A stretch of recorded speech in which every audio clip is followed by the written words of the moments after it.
Hello mga idol, kakukuha ko lang nitong Bolt 150 kahapon. So ngayon i-review ko, titesting ko kung paano, kung ano yung performance nito. So ayan yung takbo niya, yan mga idol, 36 km pa lang yan.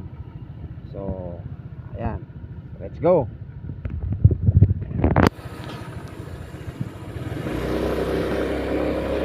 Kailangan mga idol, ang takbo mo nasa 50 kilometers ka lang,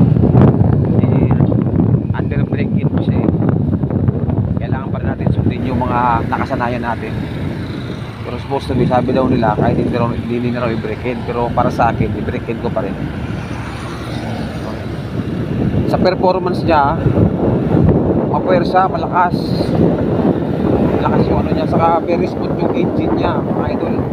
Ganda, tahimik, smooth yung ano niya, yung manibela, tapos yung andar ng makina pinong-pino. Maganda siya. Ayan. So yan, ang takbo mo mga idol, nasa 31 kilometers lang per hour. Ayan, kasi under braking pa nga ito. Pinapakita ko lang sa inyo kung ano yung review ng Skygo Bolt 150. Kakukuha ko lang dito kahapon na alas 5 ng hapon. Ayan.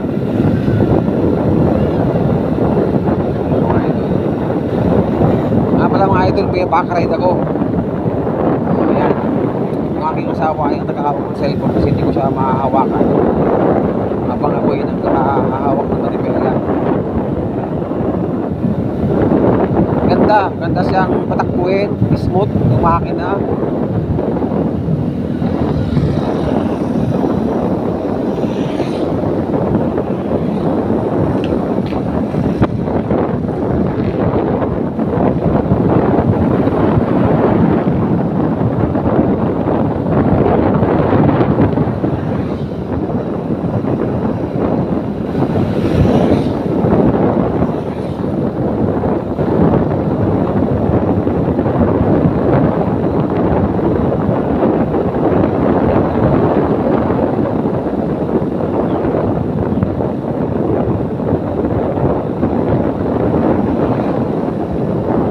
Kulang lang pala sa kanya mga idol, itong Bolt 150 na to, wala siyang hazard.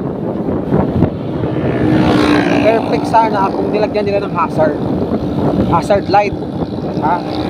So ang gagawin mo dito, ikaw na lang magpapalagay ng hazard light niya. So mayroon din siyang passing light ito. Tapos may kill switch din siya, ayan o, kill switch. Kapag traffic, kusang mamatay siya, pero hindi ko ginagamit kasi nakakasira yata ng makina yan, sabi nung mekaniko. Huwag ano lang daw gamitin para okay siya.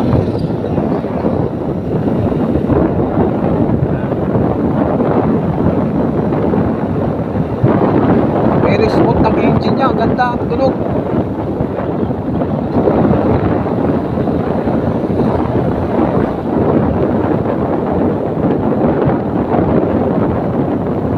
Hanap nyo na lang yung pasok sa budget ninyo, try nyo ito, Skygo Bolt 150, maganda naman siya. Kaya doon sa mga gusto lang, pero pagka ayaw, nasa inyo yan. Sa akin, ito gusto ko Bolt 150. Lahat ng motor nasubukan ko na, kahit big bike nung araw. Ngayon, ito naman, nasa Bolt 150 naman ako. Skygo pala. Ayan.